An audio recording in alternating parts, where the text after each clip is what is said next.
لكن أنه وأنقلناه وحن أقولناه ظروفين السياسيين نقول كالدولة دين نقوشه أي سببها وحن ذكرت سنة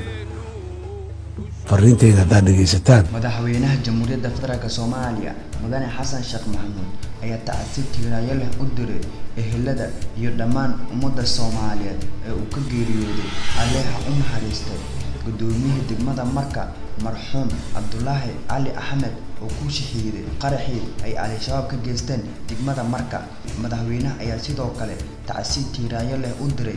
muwaadiniinta kale ee ku geeriyooday qaraxa waxa uuna sheegay in falkani iyo kuwii ka horeeyaba ay muujinayaan arxamdarada iyo cadaawaha Al-Shabaab ay u qabaan shacabka Soomaaliyeed inna lillahi wa inna ilaahi raaji'uun aan halkan ka tacsiinaya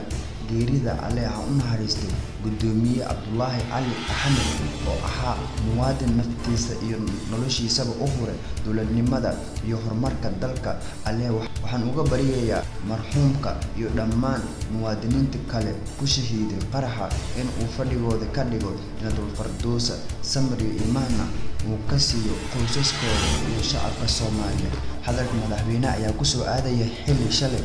qarax ismiidaamin la egtay gudoomiyaha degmada Marka uu ku geeriyooday iyo ilaaladiisii fadlan haddaan ugu cusubtaan ugu soo biir like inoo saar saaxiibadana la wadaag YouTube-kana subscribe inoo saar like inoo saar noo share garay saaxiibadana la wadaag si aan u helno saaxiibo adigoo kale ah dhiirigelin noo noqoto mahadsanid